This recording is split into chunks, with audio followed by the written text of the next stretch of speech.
Welcome to the Hostile Zone. Use your voice, somebody hears you. Welcome to the Hostile Zone, Part 2. That's right, Part 1 and a Part 2.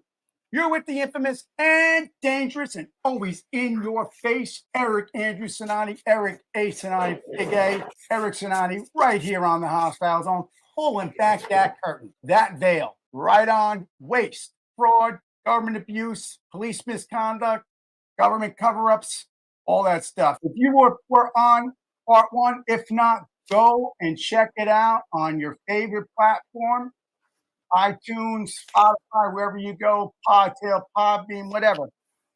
This is the Hostile Zone prime time every night of the week. We deep dive into all kinds of stuff, but we started a deep dive that was so deep, folks, it required a second show, and here it is.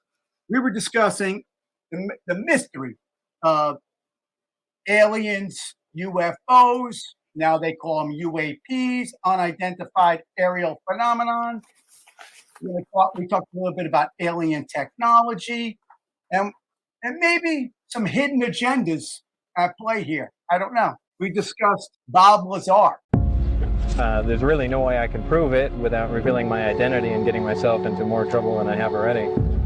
Exactly what's going on up there? Well, there's several, actually 9 flying saucers, flying discs that are out there of extraterrestrial origin, and they're basically being dismantled. Some are, well, in various stages of completion, built from other parts, and they're being test flown and basically just analyzed. I was 29 years old, working on the most incredible project in the history of the world. No one has ever been able to show exactly what I saw with my own eyes, until now. Let's travel back in time to December of 1988 when this all started.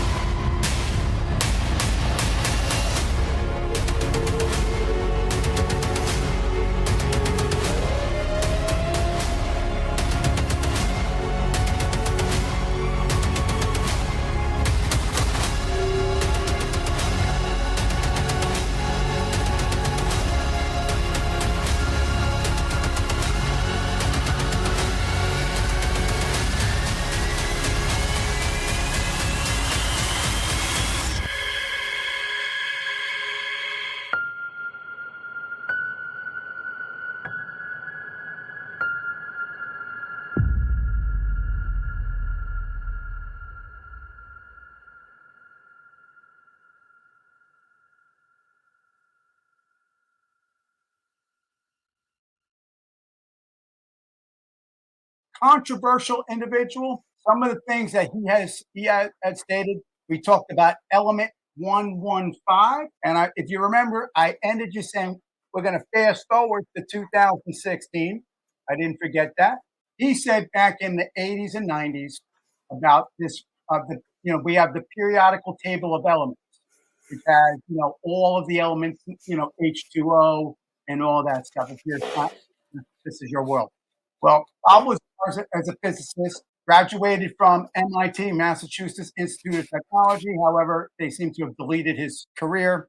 But interestingly enough, he discussed element 115 way back 3 decades or more ago. Forward up to 2016, they now recognize that element does exist, and it is on the periodical table of elements. Our children in school are now learning about this element that they said Bob Lazar couldn't have possibly known about 3 or 4 decades ago. It's got to be a mind boggler. Why would this guy know about this if he wasn't involved in it? He said that this element 115 is what alien or extraterrestrial technology used for like a fuel type or something like that. Very, very interesting stuff because they destroyed him. We talk about it. What do you do when you want to win an argument and you don't have an argument? or somebody has some information about you or about whatever, and they're going to put it out. They have to hurt you. So what do? They discredit your character. They call you a liar, a fraud. This guy, they claimed he didn't have the degrees he said he had. But there's one thing about being a physicist. This is just not something you wake up and you know about. All these years later, 60-something% of America believes that this is real. Bob Lazar said what it was, that we were reverse engineering alien aircraft way back when. He said he worked at Area 51, which is Groom Lake. It's about 67 miles northeast of Las Vegas. It's technically connected to Nellis Air Force Base. They call it like the Nellis Bomb Range. It's got the famous highway, extraterrestrial highway, and it's in Rachel, Nevada. He was very specific, Bob Lazar, that he worked in a section called S4. The government did not acknowledge Area 51 or the Nellis bombing range or whatever you want to call it. But it's really, people call it Area 51. And that's really what we're going to leave it at for today. But it's Groom Lake, Groom Lake. It was the dried up lake bed. He was talking about this. The government did not own up to the existence of this military installation until the 90s. I believe underneath President Clinton. And even now, if you look, it's everywhere. People are talking about it, but you can't get in there. And if you do, you go to jail. A lot of bad things can happen. Alex Jones talked about it on InfoWars years ago. I have a double-sided sword to this. I think that it is that, yes, I absolutely, if you want my opinion, I absolutely believe Bob Lazar. I absolutely believe everything that he said. I believe Dr. Stephen Greer. I believe a lot of these people. But I also know they use that area also for testing some of our latest equipment. Like I talked about the SR-71 Blackbird. Oh, I meant to bring it on set. After the next commercial, I'm going to bring one on the set so I can show it to you, what it looks like. The fastest aircraft known to man, still to this day, was from the late 50s and 60s. How did we be able to do all that technology in that short period of time?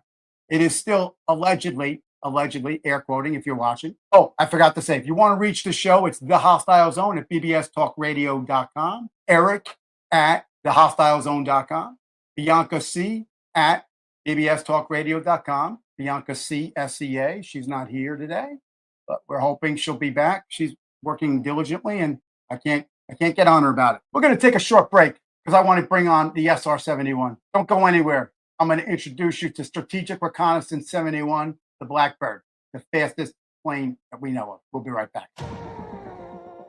My galaxy is the home of the most epic story ever told. But then I found the cornerstone, and everything changed. Listen up, Sig. There's only one way to say this. You messed up. You blew it. You goofed. Jedi Pop, that's like 3 different ways. When you removed the cornerstone, you created a new galaxy. Every person and every world will be different. We've got to make everything go back to the way it was, because nothing makes sense. It's a trap! It's a trap! It's a trap! It's a trap! I know who can help us. The greatest hero of all time, Luke Skywalker. Let me see if I have this right. In your galaxy, my dad is mostly evil until he turns good for like 5 minutes and then dies. My own nephew betrays me and kills most of my best friends. And I spend decades alone until I use the Force so hard that it kills me? Well, when he puts it that way. There is no escape. What in the... Excuse me! Darth Jar Jar? Ridiculous. Oh, time to go! X-Wing TIE Fighters? Ewok Bounty Hunters? You spent your life telling stories about heroes? Maybe it's time to be one. Woohoo! Yeah! This party's just getting started. We're losing power. We're gonna crash. Scary, scary, scary, scary. The Force will guide us. It will? Here's hoping! Oh, come on!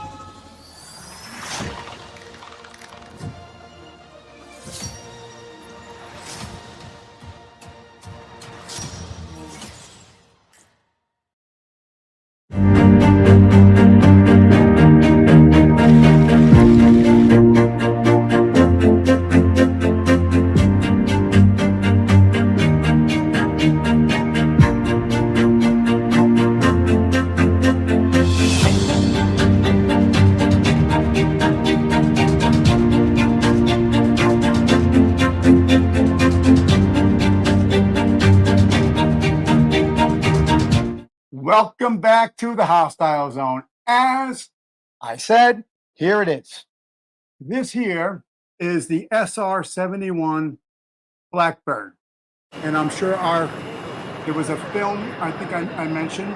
This is the fastest plane or jet known to man. This was tested at Groom Lake.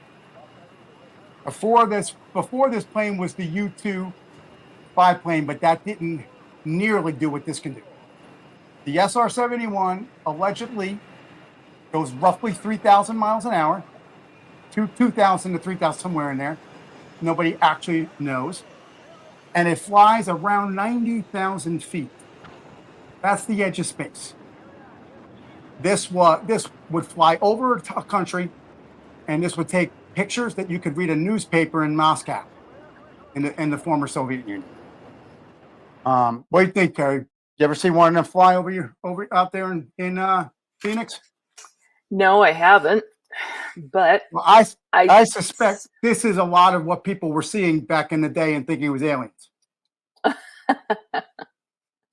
mean, did you see this thing? And I mean, look at actually, it. I was watching the videos and stuff. I put it in the first part of the show too. Did you find the one I told you where the Russian jets surrounded it? You did, right? Is that amazing? Yeah. Oh, and you're gonna put it's like, and it goes. So. It's like all of a sudden it just goes up and it's gone. I get excited about it. I love my country so much. Everybody knows that I'm a true patriot. There's nothing more exciting to me than that video. I watched it over and over again. It's a little YouTube short, but it's great because the Russians surround this thing and they chill, and the plane's like chilling, the SR-71, and then it just goes and it takes off like as if those other fighter jets are stopped. Isn't that amazing, Kerry? Yes. It's like they weren't even there, and it went so high. So I mean, it's great. So you have to ask yourself, where did we get this technology for that? The whole stealth technology, the super duper speed. You know, you have to ask yourself. Like I was saying on the previous episode, moving into this one, yes, I absolutely believe that there is more out there. But I also believe, like the SR-71 and the other aircrafts that we've had there and things that they do there, it worked out really well because the government didn't want the Soviets at the time, Soviet Union, to know what was happening, what we had. It was almost great for the public to be like, oh, aliens, aliens, aliens. So then it kind of made nobody pay attention. Now, again, you got, the whole Roswell, which we are on. We are on FM, and we are on the FM dial in Roswell. If you're from Roswell and you're listening to the show, reach out. I would personally love to come out there and take a look. And I know that the Roswell reporter had reached out to me, and we had communicated a few times. But anyway, so I'm glad that I got to show you that plane. It's just an amazing, amazing, amazing aircraft. And again, that was like in the 50s and 60s. And it's still the fastest thing that we know. So Bob Lazar was saying this is what we were doing. Alex Jones talks about government cover-ups. Maybe not everybody likes Alex Jones. He says a lot of controversial things, but sometimes controversial is what you need to hear. All right, right, Carrie? I mean, sometimes you need that. What do I always say? Everything isn't always as it seems. Right, Carrie? Sorry, I have baby in the background. That's okay. You got is that the little one? Yes. I'll wave hi. Hi, waving hi to the little one. Tell the little one she's live on FM and iHeart and everywhere else. Cardi, you're on the radio. Cardi! Does she want to say hi to everybody in the world? You want to say hi?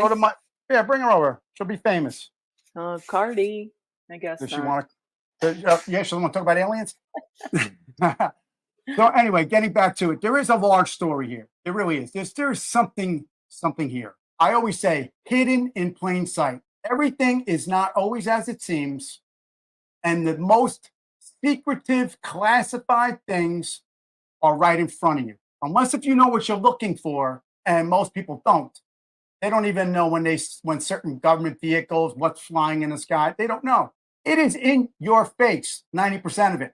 There you go, in your face. And that is very, very true. And you have to ask yourself what is real and what isn't. is there a misinformation or disinformation campaign going on? Does the government not want to tell us, or are they slowly giving us what it is we need to know? I think they'll carry, if because of all the conflict around the world, I think if it were to come out that there was a extraterrestrial, in like, maybe not so much hardcore invasion, but an issue, I think that might unify all the countries. What do you think? You feel that too, or Just like they did in what was the with Will Smith and you're killing me. the one I love Will about Smith. it's the one about where he's driving the alien spaceship. Oh yeah, I can't remember, but I know what you're saying. And actually, I would love to do an episode on the Matrix. That could be a whole other conversation, because that got me into that. And you know what else is a great movie with him? Enemy of the State. Since we talk about we talk about the NSA and whatever, that's a great movie, because that movie was in 1998. Take a look at what the NSA was able to do then. No one even knew the NSA existed. I mean, that's a great movie. Were you about to say something, Carrie? I was trying to remember the name of that movie. I know the one, and Men in Black. Men in Black. No, it's not Men in Black. No, it's Well, you think I'm going to move on my monologue, but if you got it, jump in, because that's how we roll here. All right. Public interest has grown tremendously for UFOs, UAPs, whatever. People want to know. 60-something% of America truly believes there's something else. And we talked about this. You'd have to be really, really a fool to know, to look up, especially out in Arizona or Nevada, and you look at the beautiful sky and say, we're the only thing here. Now, here's an interesting factoid. It's not in my notes, and I'm sure you'll like this, Gary. Did you know that the Vatican has like their own little base in Arizona? Did you know that? The Vatican? I'm blowing a secret out. The Vatican has like its own military base, and they study space, and they actually have a gigantic telescope for the Vatican, and getting up to it is like a military base. You can't get to it. Nobody knows it's there. You heard it here on my show. The Vatican has a whatever you call like a massive telescope. So why is the Vatican, number one, the Vatican, how did they get property in Arizona? 90% of Arizona and Nevada is federal land for a lot of reasons. So I find it fascinating that the Vatican has property there, and specifically they have scientists who are priests who are studying space. What are they looking for? Right? I don't know. But you didn't know that, and you live out there. Did you know that, Carrie, huh? Yeah, I had no idea. Yes. And now there'll be everybody. I'm sorry to the Pope, because now everybody's going to be looking for the place in Arizona. I didn't mean to make that, but it is true though. I mean, it's there. What are they studying? I've been there. I've seen it. It is massive, and they study everything. They know every object, and they're communicating with the U.S. government. At what level, I don't know, and I wouldn't say if I did, but obviously they're there because most of Arizona and Nevada is federal land. I mean, especially Nevada, but a large percentage of Arizona as well is federal land, or it is tribal land, or the federal government takes away land from the tribes because then they want to build more of what they're doing. But we are seeking truth. So the relevant quote of the day is the same quote from the episode 1, but I think it was so important. We are not alone. The universe is a big place. Carl Sagan. Who was Carl Sagan, Karen? He was a British author. And he's famous for what? 2001 Space Odyssey. Odyssey, right? And we talked. I didn't see that. I still should have saw that since before part 2. Yeah, I remembered that movie. It's Independence. So you did see it? You saw it? No. I never saw it. Will Smith movie. Oh, what was it? What is it? Independence Day. Oh, what a great movie. Absolutely. Hands down, good call, Carrie. There you are. Carrie's always on point. So when they are finally figure out how to like break their shield that, shield them or whatever, then all these countries where those big things were sitting did work together Yes. and at one Right. time did it. So yeah, I think everybody could come together and take care of I that. think that the enemy of our enemy is our best friend. And I think as much as North Korea, Iran, Russia, whoever doesn't like us, the second somebody else invades Earth and potentially could take all of us over, I tend to think we're going to be standing next to every one of these countries defending ourselves. I agree. I hope we never get to that point that we have to have that kind of battle. I hope that people come in peace. Do you know, not in my notes too, but do you know that the Voyager that they sent out like 40 years ago is still traveling? Did you know that, Karen? No, I didn't. Do you know what now? It has now left our universe. Oh, yeah? And do you know it communicates back still? Space station? No, it literally communicates. This was sent down in the 60s, and I don't have it in front of me as a note. Maybe you could pull it up on your computer there. It was I think it's called the Voyager, and they launched it in the early 60s. It's a satellite, and it was supposed to circle the entire universe so we could see everything. And they launched two of them, and one of them got lucky, and it got sucked into, I want to say Saturn, and it gave it like a super push. It is still going. The battery was supposed to survive, and it has a solid gold record on it, like a record player, like a 33 back in the day. Solid gold, and it's embroidered. It's in there. So if somebody found it, it says we are human beings, and we explain to whoever found it who we are. Well, did you find it? Did you look it up, Kai? Oh, I didn't know you meant now. Yeah. Because it's an interesting. It's not in the notes, and I think it's very. And I know about it, but I don't want to get botted and trolled. But I can tell you this: it communicates now with something. Stephen Hawking's had an issue with this. Just so if we can pull, I'm sure there's some file footage on that somewhere. It's communicating with something, but we don't know. And now we're thinking maybe it should be turned off because it actually left our universe, like it passed Pluto and everything, and it's still talking and it's communicating with something in front of it, but we don't know what. You heard it here, and I'm sure Carrie, my executive producer, will find it. And you'll see that it's communicating. And as soon as you find it, jump in. So in 1989, Bob Lazar claimed that he worked on alien spaceships, spacecrafts, using element 115 as a fuel source. And then like I said, fast forward to 2016, it's actually known as Moscovium, Moscovium. Fascinating enough, here's a man that they discredited him. They destroyed him in the media. They brought up criminal charges on him for things he didn't do because he was opening his mouth. And in 1989, he mentioned that this exists. And they said, hands down, it doesn't. Fast forward 2016, our kids now have that on the periodical table of elements. Pretty amazing stuff. Did you find anything on the voyage? The satellite? Yes, I did. It says Voyager 1 and its twin, Voyager 2, are the only spacecraft ever to operate outside the heliosphere, the protective bubble of particles and magnetic fields generated by the sun. Voyager 1 reached the interstellar boundary in 2012, while it left 2 our universe. Traveled slower in a different direction, and it reached it in 2018. Now, did you read anything about it's communicating with somebody? No. It's talking to somebody. Type away on that one there while I'm moving on. Jump in as soon as you got it. I just love that this element 115 that didn't exist, and they said Bob Lazar was a liar, and they brought up criminal charges and blah, blah, blah, blah, blah, men in black at his house. Now our kids have it on the periodical table of elements. And Bob Lazar is working as a physicist in a lab right now. So how's he doing that if he didn't actually study it? Right? You got something, Carrie?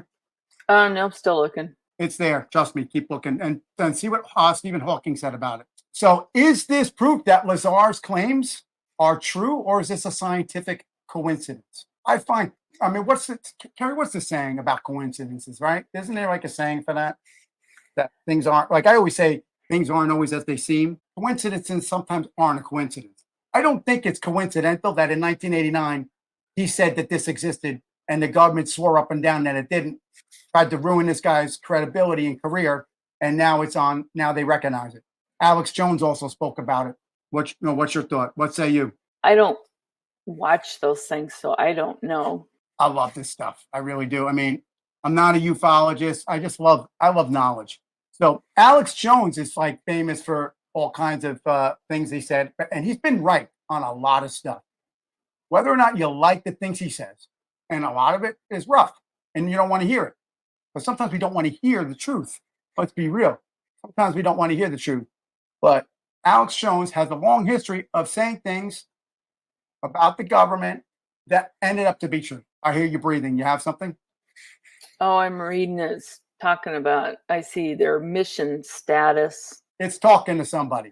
It's been up there for 47 years, but I can't see anything where it says it's who it's communicating to. I'm going to pull it up. Watch this. Voyager, is it Voyager 2, right? Which is the first one? Which one made it further? Well, it said they went in different directions, and they both got into the same outer sphere, whatever that was. All right, I'm pulling it up as I'm talking to you. Okay, here we go. Okay, so the Voyager, Voyager spacecraft. Let me see Hawkins. Let me see what it's because he had something to say about it too. Who? Hawkins. Oh. Yeah, because he's talking about black holes and the Big Bang Theory. He also spoke about that it's time to turn this thing off. So basically, when I'm saying that the Voyager is communicating with something, it's referring to the fact that it's transmitting data that it's getting from distant regions, and it's sending it using DSN, which is Deep Space Network, to the Earth. And it's sending through a series of radio antennas spread across the globe, so we can get it from anywhere on the Earth when it's coming back. And these signals may take many hours to reach the Earth. However, the data does get here. What's being said? Let's look it up. We're doing this right here. This is great. This is an interesting show. Did you see anything else, Gary? No, I was looking to see a video of Stephen Hawking. There's one where he says he's questioning the universe. Yes. And he's saying maybe this Voyager has left our universe. Literally, it's gone, but it's still talking. Or nobody can seem to understand how it has enough energy to do that. They're saying it should die soon, but it should have died years ago. Yeah, and it's like I said, it was up there. It's been up there for over 47 years. So this DSN program, just so we know, there are 3 stations around the world. There's one in California, there's one in Madrid, Spain, and one in Australia. And that's where we have antennas and receivers set up at these locations to communicate with that. And they use X-band radio waves. I don't want to get too deep, but they're talking about plasma density, cosmic rays, magnetic fields. There's a lot of stuff going on. But bottom line is, a lot of people are saying, what is it communicating with? And are we now communicating or going somewhere where we shouldn't be going? Did we advance too far by letting this thing travel as far as it did? Because it's still traveling. The purpose of it was to look at our planets in our universe. And Pluto, they always bounce as a planet, not a planet. Is it a planet, right? I think it's a planet again. Is it a planet now?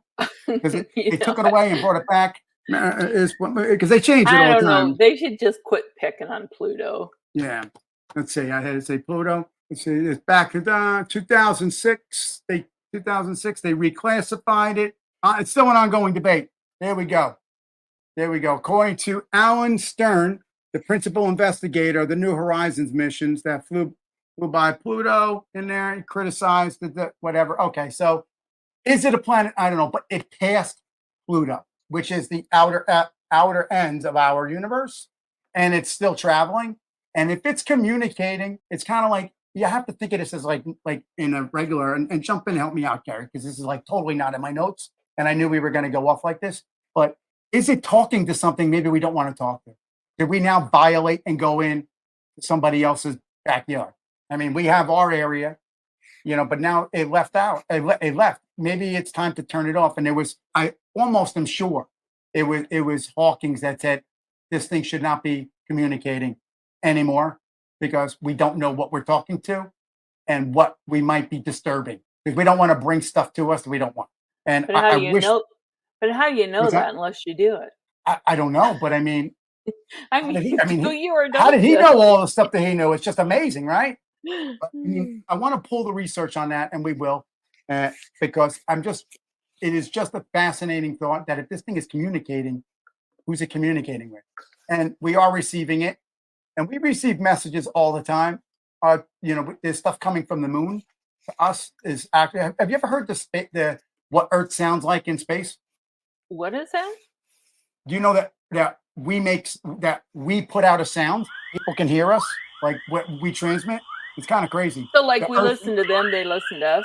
Yes, yeah, and I will pull up the clip and send it to you because I have a clip of what it sounds like, what Earth sounds like out there. The Mars rover, and other things have actually heard it and then sent it to us back, so we can hear what we sound like. So the Earth is putting out all kinds of stuff. Now you can also go, interestingly enough, kind of in my notes, 50-50, the most spottings of people seeing UFOs a lot of times are around areas of nuclear significance. Did you know that, Carrie? No, I didn't. Yes. But they probably are scoping for fuel, right? Well, this is what Dr. Stephen Greer says, and he has a great documentary out there, and he's saying, and others too, that when we detonate nuclear tests and stuff, it actually does send stuff out into outside of here, and it leaves Earth and goes out into space and it disrupts. And he's saying that they're coming. Dr. Stephen Greer says that they're coming in a good way to try to tell us this is not what we should be doing. And when we are testing nuclear stuff, we're actually damaging other people's world. Very deep stuff. But it makes sense, right? It makes sense, yeah. And if you look at for instance, Roswell. You know what Roswell was in 1940s, 47 when this happened? Roswell was an Army air base, and that's where they had the bombers that could drop nukes. That is where one of the bombers squadrons was stationed out there. You got White Sands, Proving Grounds, all that. I've been out there, not specifically to Roswell, but I've been out to White Sands and all that. And that's what was there. So it makes sense, right? And then you look at the other places overseas that have had alien or UFO sightings and interactions. It's always around military installations that have significant nuclear interest. Look it up, folks. Not in my notes. I went off on a sea hole. We're gonna have to cut a commercial so we can keep going. So there's whistleblowers been coming out recently. Luis Elizondo, he's a former high-ranking member of the Pentagon. There is a secret program, and we're going to tell you here. Most of you probably didn't know it existed, but we're going to talk about it here. It's called AATIP, the Advanced Aerospace Threat Identification Program. That program ran, at least from what I know and what is supposedly listed, roughly 2006 to 7 up into 2012. AATIP was intentionally there to study UFOs, UAPs, all of these sightings. And this gentleman, Elizondo, has come forward and speaks about this. Now, some people saying he might be a mis or disinformation person. I don't buy into any of that. I think there's a lot of whistleblowers who have come forward. A couple people in the Air Force have come forward and said that they found biologics. Have you heard about that one, Carrie? Just from when you were talking about it in the other. Yeah, look it up. Right, do it right now. Biologics, Air Force whistleblower. He was in charge of the program, and he came forward to Congress, and everybody watched it, and it was on TV. Maybe not everybody saw it, but you should have. And he said that we are in possession of aircraft that is not ours, and we are in possession of biologics, meaning living matter. There were bodies, and they had to actually take the congressional hearing, and you'll find his name in a second. He's big, and he had a very clean background, very vetted. I believe News Nation broke the story. They went on it hard, and he sat there with other pilots from the Navy that have had experiences with the Tic Tac. Nobody, this AATIP was highly, highly black budget. Black budget didn't exist. This was something they didn't talk about. You found out about it in 2017, but it had been on for years. Now, Project Blue Book, which I mentioned in the first episode, goes way back. That was an Air Force project that goes back years ago. They were studying this stuff. Was it Jeremy Griffith? Was he an Air Force major? And he was in charge of checking inspections. He was directly charged from Congress and the White House to be the person to oversee the investigations. And he was stonewalled. He was denied access to things. And he has several documented witnesses and people have come forward that we do have beings and aircraft. Why would somebody with a career like these people have at that level? Why would they come out and be the whistleblower? And why would, even going back to Bob Lazar, it ruined his life. Why would these people come forward but for if they're not telling the truth? This is not this is not good fame that they get. People suffer disinformation and they ruin your credibility. And you got to worry that your brake lines are cut one day in your car. But I forgot the name of the program. Did you find it, Karen? No, I'm still trying to find I'll have it right here. I'm going to pull it up right now. I'll get it right here. All right, here we go. David Grush, Grush. He is the Air Force whistleblower, gained significant attention in reports involving unidentified flying objects, which now are UAPs, aerial phenomenon. In particular, during his testimony before United States Congress in 2003, Air Force intelligence officer David Grush claimed that the United States government had recovered non-human biologics from UAP crash sites. This statement was part of a broader narrative surrounding the potential recovery of alien and life forms, sparking a massive debate. And he alleged that the government was involved in covert programs to study and reverse engineer these technologies. I don't want to go into what that is. The person, it's David, Grusch. That's who it is. And he said, we have biologics. What a shocking statement that is. If you could find that and we could dub that in, that'd be great. If you believe we have crashed craft, stated earlier, do we have the bodies of the pilots who piloted this craft? As I've stated publicly already in my News Nation interview, biologics came with some of these recoveries. Yeah. Were they, I guess, human or non-human biologics? Non-human, and that was the assessment of people with direct knowledge on the program I talked to that are currently still on the program. Because the look on these senators and congressional people's face when he said that, and he's sitting with like 4 other people, high-ranking people that are whistleblowers, and Elizondo, I think, is in the row behind him, like a guest sitting behind him, and he talks about AATIP and all this stuff. You got to ask yourself, why do these people say these things, blow up a whole career? For what?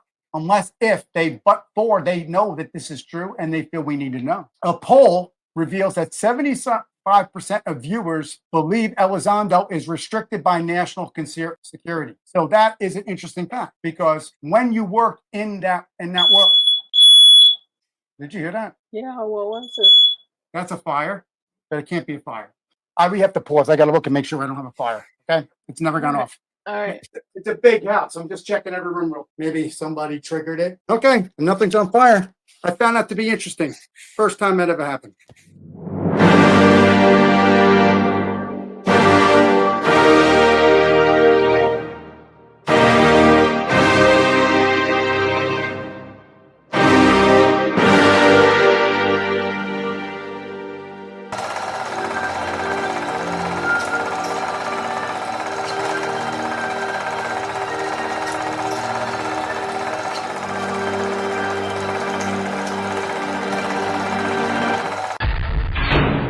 At the Rembrandt Law Firm, we understand the importance of your constitutional rights.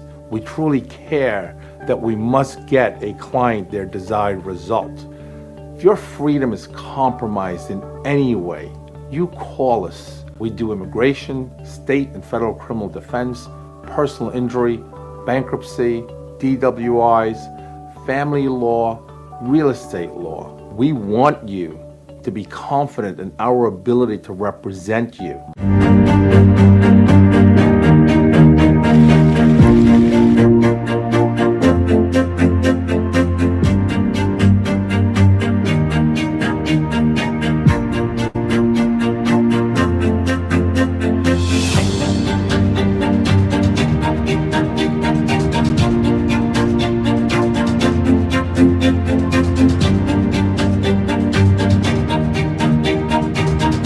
And, you know, they're saying because you in government, when you work in intelligence, government, you know, all the different national security stuff, there is, you sign basically like an NDA, a non-disclosure, except this one's very serious on the government side that you could, a lot of bad things can happen to you. So 75% of people believe, I mean, they identify that he did work in this position, but 75% of people believe he's not saying everything because of his, the non-disclosure stuff. And because maybe we're not ready to hear the truth. The Advanced Aerospace Threat Identification Program was a highly secret U.S. government program that studied UFOs or UAPs from 2007 to 2012. Its primary goal was to investigate aerial threats, potentially representing advanced foreign technologies or of non-human origins. I'm going to say it again, of non-human origins. Why would we be dumping all of this money into a black budget?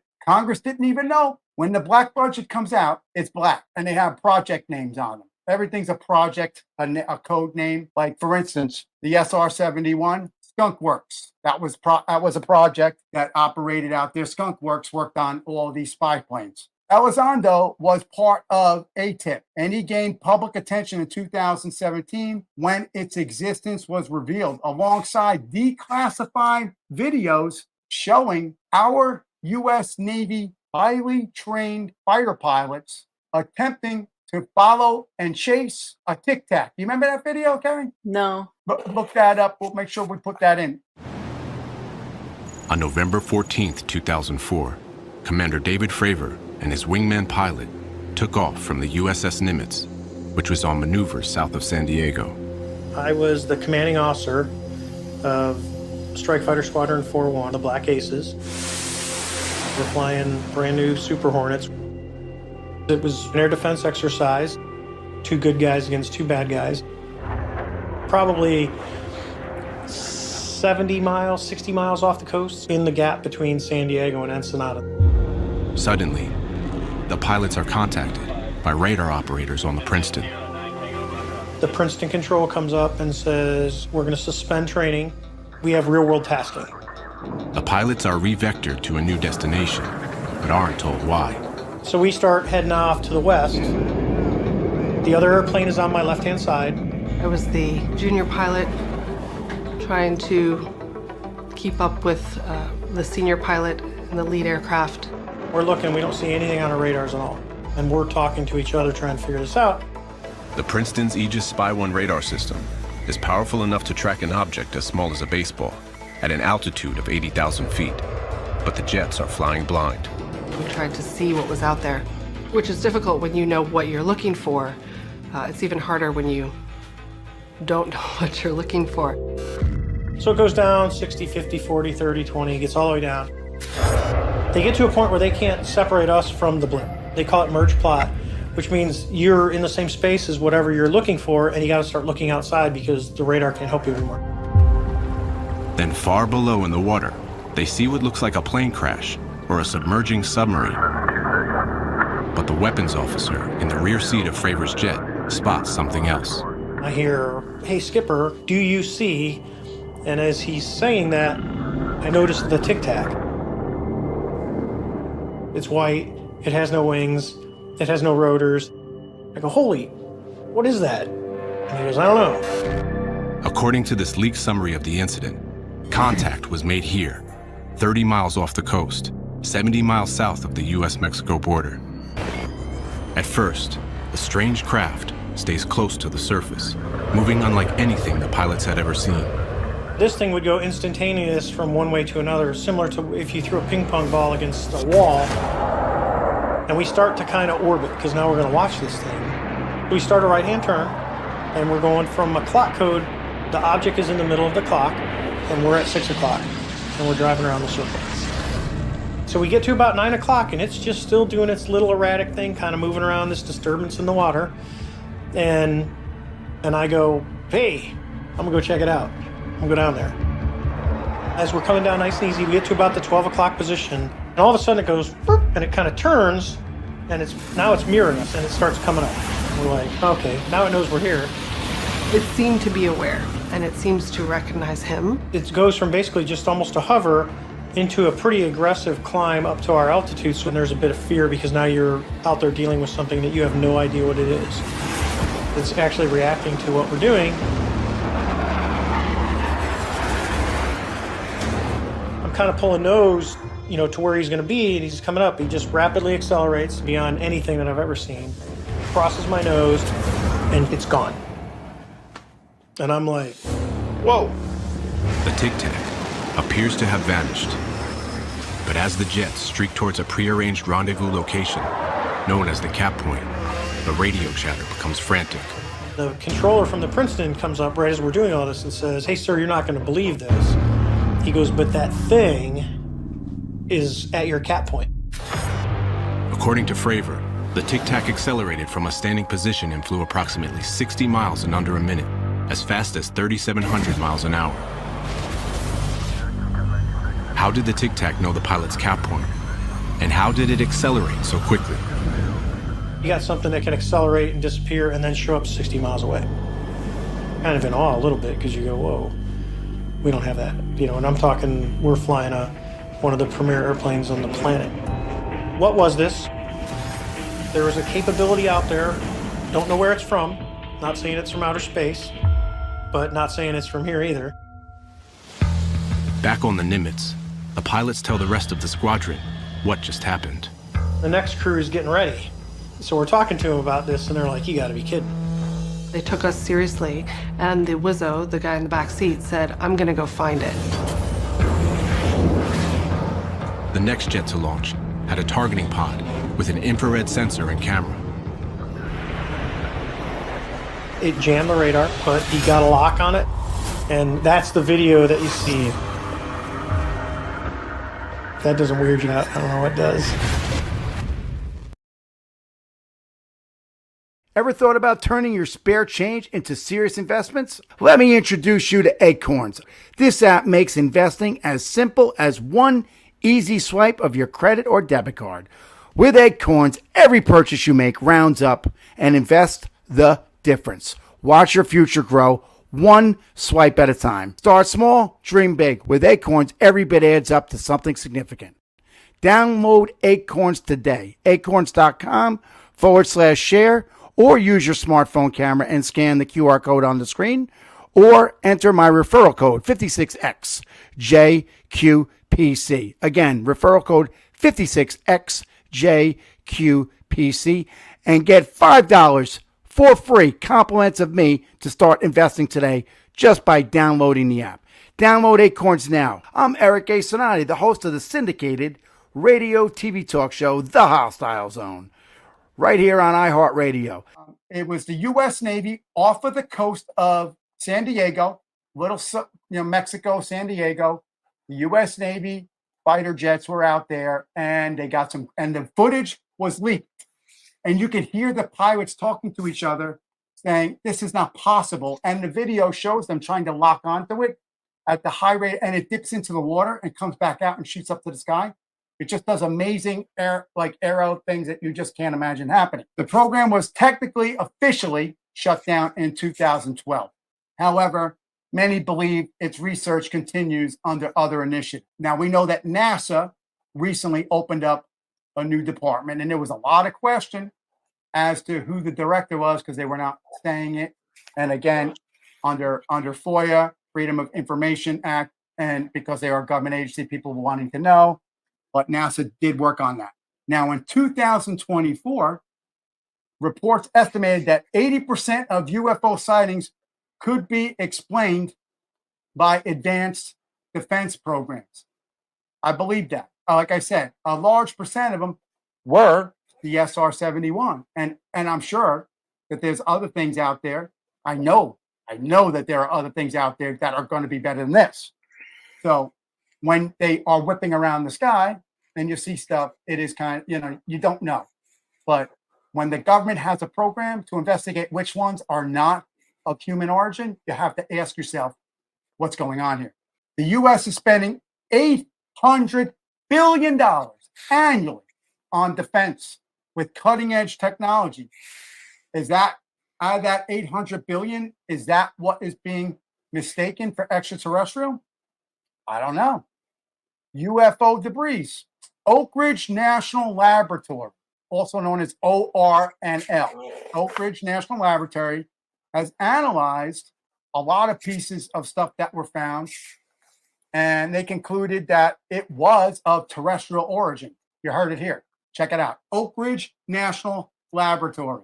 Check that out, folks. Despite the findings, 40% of UFO researchers believe evidence is dismissed too quickly, and it makes people call for transparency. Remember that whole thing in Vegas, what fell out of the sky? And people saw stuff, and even the cops responded and believed it. Remember that? Like last year? And I said again, that happened in Vegas. There was and a lot of people saw it, and people said they saw somebody run after. It was a boom. I mean, it's a great video. The dash cam on the police car picked it up. Whatever came in, flew into Vegas out of the sky and made it a loud boom. And then people in the neighborhood said they saw like beings running and stuff. And they actually followed it up. There's body cam footage of the cops showing up to interview people on this. This was in Vegas. I think it was last year. 85% of Americans support full disclosure of government research on aliens. I'm one of them. I believe in it. We could go on and on, but we're coming to a hard close. So I'm going to wrap this around for you. We've examined the evidence. We've heard from some of the experts. Look up Bob Lazar. Look up Alexandro. Look up Dr. Stephen Greer. Check these people out. I will be putting stuff on social media for you to look at. There's decades and decades of rumors and speculations. Whether it's the Pentagon denying alien contact, Bob Lazar's claims about element 115, or Alex Jones' theories about a global cover-up. I don't know. It's for you to decide. I report. I give you my opinion. I think there's something out there. Carrie, my executive producer, thinks there's more. But who are we? I'm not an astrophysicist, but I mean, I like to believe I'm an intellectual. I know Carrie is. And I think that you look up in the sky and you just have to say something else is there. But it is, what do you believe in, folks? The truth is out there. We're all awaiting the truth. We want to know, is our government playing games with us, or are they trying to protect us? We don't know. Maybe they know. Are they going to tell you? Probably not. As always, 180 degrees forward, 180 degrees behind you. Your head on a swivel, 360 degrees times 365 days a year, because the bad guy in danger doesn't take a break. Extraterrestrials don't take a vacation, so we shouldn't either. That's the fact. There it is. I laid it out there. So I want a special thanks to Miss Bianca Sea, who's going to close us out in honor, pride, glory with her beautiful angelic rendition of the national anthem. I always give special thanks to my executive producer, Carrie. Thank you. You do a wonderful job. Seabrook Films, wonderful job. We are going to move into the historical closing quote, and it's the same one again because I felt it was so important. We are not alone. The universe is a big place. Who said that, Gary? Carl Sagan. There it is, Carl Sagan. And we are ready for the corny, funny joke of the show. You ready? Okay. Why don't aliens visit Earth? It's a good one. Why don't aliens visit Earth, even though we all believe they do? You know, I can't even come up with anything. Because they don't want to get caught up in our conspiracy theories. That is awful. But I know I'm terrible, folks. I'm terrible. Well, hey, listen, I have to stick with FCC. I don't want to get a fine, so my joke can't be that great. Maybe if you catch us on Patreon or somewhere else, we can have some more fun. Folks, thank you very much for coming out to the Hostile Zone. We appreciate you. It's with you that we have success. Our team thanks you. I thank you. I hope you enjoyed today's show. Reach out if you have any additional information. I think we're going to be covering a lot more on this moving forward. We're going to take it to Miss Bianca with her angelic voice. Good night, America. We'll see you tomorrow night. Oh, say, can you see by the dawn's early light what so proudly we had at the twilight last gleaming, whose broad stripes and bright stars through the perilous fight for the ramparts we watched were so gallantly streaming, and the rockets red glare